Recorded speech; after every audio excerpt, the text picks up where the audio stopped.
मैं आप लोगों से पूछूं कि आपके पास कौन सी गवर्नमेंट आईडीज हैं, तो आप जानते हैं मैक्सिमम लोग क्या बोलेंगे? आधार कार्ड, पैन कार्ड, पासपोर्ट या फिर वोटर आईडी।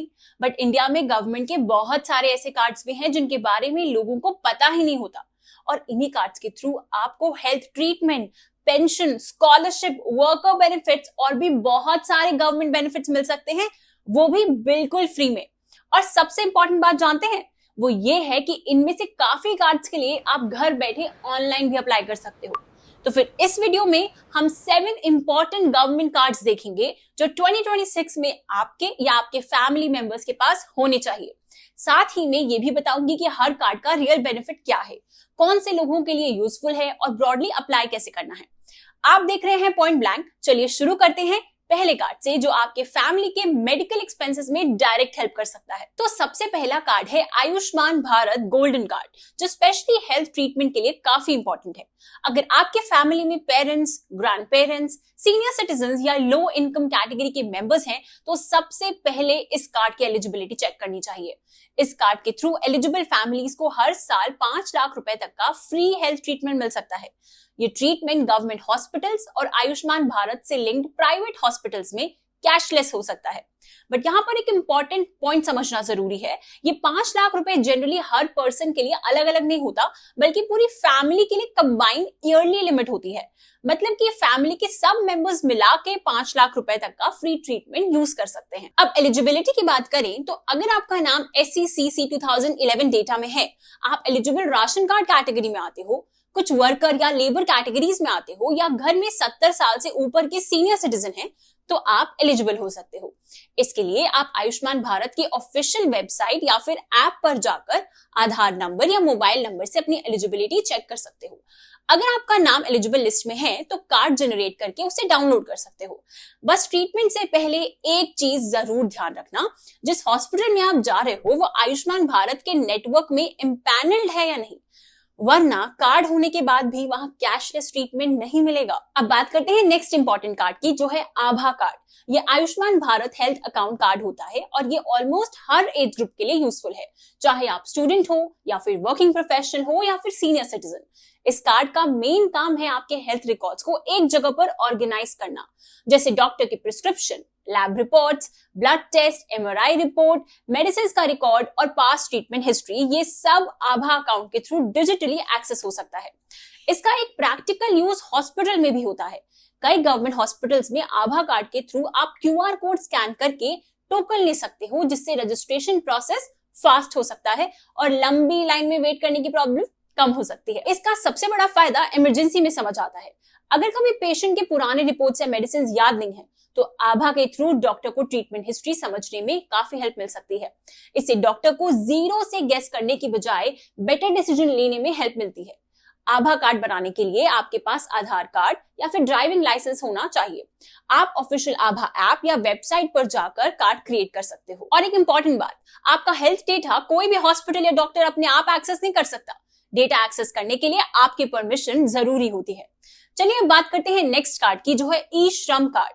ये कार्ड उन लोगों के लिए है जो अनऑर्गेनाइज सेक्टर में काम करते हैं। अगर आपकी सैलरी से PF नहीं करता और आप गवर्नमेंट एम्प्लॉय नहीं हो, तो आपको इस कार्ड की एलिजिबिलिटी जरूर चेक करनी चाहिए। इस कार्ड को delivery partners, drivers, street vendors, small shop workers, domestic workers, construction helpers, platform workers और सेल्फ एम्प्लॉयड लोग इसके लिए अप्लाई कर सकते हैं। एग्जाम्पल के लिए, अगर आप स्विगी, जोमैटो, Amazon या फ्लिपकार्ट के साथ डिलीवरी का काम करते हो, तो ये कार्ड आपके लिए यूजफुल हो सकता है। इस कार्ड का मेन यूज ये है कि गवर्नमेंट के पास ना आपका वर्कर रिकॉर्ड बन जाता है। तो लेट्स से फ्यूचर में अगर अनऑर्गेनाइज्ड वर्कर्स के लिए कोई pension, insurance, accident cover, relief payment या वेलफेयर स्कीम आती है, तो ई श्रम कार्ड एलिजिबिलिटी प्रूफ करने में काफी यूजफुल हो सकता है। इस कार्ड के लिए आप ई श्रम की ऑफिशियल वेबसाइट पर जाकर आधार लिंक मोबाइल नंबर से रजिस्ट्रेशन कर सकते हो। रजिस्ट्रेशन के बाद आपका ई श्रम कार्ड जनरेट हो जाता है। बस एक बात याद रखिएगा, ई श्रम कार्ड बनने से हर स्कीम का फ्री पैसा ऑटोमेटिक अकाउंट में नहीं आता। ये कार्ड मेनली आपको गवर्नमेंट के वर्कर डेटाबेस में रजिस्टर करता है, जिससे फ्यूचर स्कीम्स का एक्सेस इजी हो सकता है। चलिए अब बात करते हैं नेक्स्ट कार्ड की, जो है लेबर कार्ड, जिसे कई स्टेट्स में श्रमिक कार्ड भी बोला जाता है। ये कार्ड मेनली कंस्ट्रक्शन और लेबर रिलेटेड काम करने वाले वर्कर्स के लिए होता है। अगर आप mason, painter, plumber, electrician, carpenter, welder, construction helper, daily veg worker या किसी सिमिलर लेबर कैटेगरी में काम करते हैं तो आपको अपने स्टेट में लेबर कार्ड की एलिजिबिलिटी एक बार जरूर चेक कर लेनी चाहिए। इस कार्ड के थ्रू स्टेट गवर्नमेंट की तरफ से medical help, children education support, accident support, maternity support, insurance support या डेथ सपोर्ट जैसे काफी यूजफुल फ्री सपोर्ट मिल सकता है। Exact support state to state change हो सकता है क्योंकि labour card generally state labour welfare board के थ्रू बनता है। अप्लाई करने के लिए आप अपनी स्टेट लेबर डिपार्टमेंट की ऑफिशियल वेबसाइट पर जा सकते हो। Generally Aadhaar, bank account, photo, work proof या सेल्फ डिक्लेरेशन जैसे डॉक्यूमेंट्स इसमें लगेंगे। यहाँ पे एक और चीज ध्यान रखिए, लेबर कार्ड और ई श्रम कार्ड जो होते हैं वो सेम नहीं होते। ई श्रम कार्ड सेंट्रल वर्कर डेटाबेस के लिए होता है और वही लेबर कार्ड जो होता है वो generally state level labour welfare schemes के लिए यूज होता है। तो चलिए अब बात करते हैं अपने नेक्स्ट कार्ड की, जो है पीएम श्रम योगी मानधन कार्ड। ये अनऑर्गेनाइज वर्कर्स के लिए पेंशन से रिलेटेड कार्ड है। अगर आप डेली वेज वर्कर हो, स्मॉल शॉप वर्कर हो, ड्राइवर हो, डिलीवरी वर्कर हो, डोमेस्टिक वर्कर हो या ऐसा काम करते हो जिसमें पीएफ या पेंशन का प्रॉपर सिस्टम नहीं है तो ये कार्ड आपके लिए यूजफुल हो सकता है। इस स्कीम में 60 साल के बाद 3,000 रुपए आपको हर महीने पेंशन मिल सकती है। मतलब कि ओल्ड एज में एक फिक्स्ड मंथली इनकम का सपोर्ट मिलता है। बट यहाँ एक इंपॉर्टेंट पॉइंट है, ये कंप्लीटली फ्री पेंशन स्कीम नहीं है। इसमें आपको मंथली कंट्रीब्यूशन करना होता है और गवर्नमेंट भी मैचिंग कंट्रीब्यूशन करती है। आपका मंथली कंट्रीब्यूशन आपकी एज के हिसाब से डिसाइड होता है। जितनी कम एज में स्टार्ट करोगे कंट्रीब्यूशन जनरली उतना ही कम होगा। इस कार्ड के लिए जनरली 18 से 40 साल के अनऑर्गेनाइज्ड वर्कर्स अप्लाई कर सकते हैं। अप्लाई करने के लिए आधार कार्ड, बैंक अकाउंट और मोबाइल नंबर की जरूरत होती है। आप नियरेस्ट सीएससी सेंटर या ऑफिशियल मानधन पोर्टल के थ्रू अप्लाई कर सकते हो। सिंपल वर्ड्स में अगर समझें तो अगर आप अनऑर्गेनाइज सेक्टर में हो और रिटायरमेंट के लिए कोई पेंशन सेटअप नहीं है तो PM Shram Yogi Maandhan card check करना वर्थ इट हो सकता है। अब बात करते हैं नेक्स्ट कार्ड की, जो कि स्पेशली स्टूडेंट्स के लिए बहुत इंपॉर्टेंट है, and that is ABC card, जिसे एकेडमिक बैंक ऑफ क्रेडिट से लिंक किया जाता है। स्कूल स्टूडेंट्स के केस में इसे अपार कार्ड या अपार आईडी के नाम से भी जाना जाता है। इस कार्ड का मेन काम होता है स्टूडेंट के एजुकेशन रिकॉर्ड्स को एक जगह पर मेंटेन करना, जैसे कि certificates, qualifications, course credits, academic records. इसका सबसे यूजफुल पार्ट क्रेडिट ट्रांसफर में आता है। मान लो आपने एक कोर्स स्टार्ट किया, फिर किसी रीजन की वजह से आपको कोर्स चेंज करना पड़ा, कॉलेज चेंज करना पड़ा या फिर स्टडीज में गैप आ गया।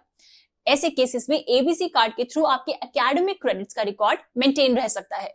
स्कूल स्टूडेंट्स के लिए अपार कार्ड फ्यूचर में काफी इंपॉर्टेंट हो सकता है क्योंकि इससे स्टूडेंट का एकेडमिक रिकॉर्ड स्कूल लेवल से ही लिंक्ड रह सकता है। इस कार्ड के लिए आप एकेडमिक बैंक ऑफ क्रेडिट के ऑफिशियल वेबसाइट, डिजिलॉकर या स्कूल या कॉलेज के थ्रू अप्लाई कर सकते हो। स्टूडेंट्स के केस में जनरली स्कूल या इंस्टीट्यूशन भी रजिस्ट्रेशन प्रोसेस में हेल्प करता है।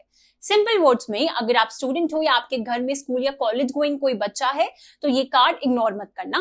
फ्यूचर में एडमिशंस, क्रेडिट्स, सर्टिफिकेट्स और एकेडमिक रिकॉर्ड्स के लिए ये काफी यूजफुल हो सकता है। अब लास्ट कार्ड है किसान कार्ड। ये स्पेशली फार्मर्स के लिए इंपॉर्टेंट है, स्पेशली उन लोगों के लिए जो पीएम किसान सम्मान निधि या फार्मिंग रिलेटेड गवर्नमेंट स्कीम्स का बेनिफिट लेना चाहते हैं। इस कार्ड का मेन काम होता है फार्मर का रिकॉर्ड गवर्नमेंट सिस्टम में प्रॉपरली मेंटेन करना, जैसे कि फार्मर का नाम, Aadhaar details, land records, bank details और स्कीम एलिजिबिलिटी। इसका सबसे बड़ा यूज ये है कि फ्यूचर में fertiliser subsidy, seed subsidy, farming support, loan support, Kisan credit card या पीएम किसान जैसी स्कीम्स का बेनिफिट लेने में ये कार्ड काफी यूजफुल हो सकता है। बट यहीं पर सबसे इंपॉर्टेंट पॉइंट है लैंड रिकॉर्ड्स का। अगर लैंड रिकॉर्ड में आपका नाम, फादर नेम, आधार, बैंक डिटेल्स या ओनरशिप डिटेल्स गलत हैं तो स्कीम का बेनिफिट अटक सकता है। इसलिए किसान कार्ड के साथ साथ लैंड रिकॉर्ड्स अपडेट रखना भी इक्वली इंपॉर्टेंट है। इसके लिए आप अपने स्टेट के एग्रीकल्चर डिपार्टमेंट पोर्टल, पीएम किसान पोर्टल या नियर बाय सीएससी सेंटर पर जाकर डिटेल्स चेक कर सकते हो। कई स्टेट्स में फार्मर रजिस्ट्रेशन ऑनलाइन भी हो जाता है। तो सिंपल वर्ड्स में, अगर आप फार्मर हो या आपके घर में फार्मिंग इनकम है तो किसान कार्ड और लैंड रिकॉर्ड मैपिंग जरूर चेक करना चाहिए। तो ये थे 7 गवर्नमेंट कार्ड्स जो 2026 में आपके फैमिली मेंबर्स के काम आ सकते हैं। अगर आपको ये वीडियो यूजफुल लगा हो तो प्लीज लाइक, शेयर और सब्सक्राइब जरूर करिएगा, क्योंकि ऐसे टॉपिक्स को रिसर्च करने में और सिंपल लैंग्वेज में एक्सप्लेन करने में काफी एफर्ट लगता है। और अगर आपको इनमें से किसी भी कार्ड पर detail step by step video चाहिए तो कमेंट्स में आप उस कार्ड का नाम लिख दीजिए। जिस भी कार्ड पर सबसे ज्यादा कमेंट्स आएंगे उसका डिटेल वीडियो हम बना देंगे। आप देख रहे थे पॉइंट ब्लैंक। मिलते हैं नेक्स्ट वीडियो में।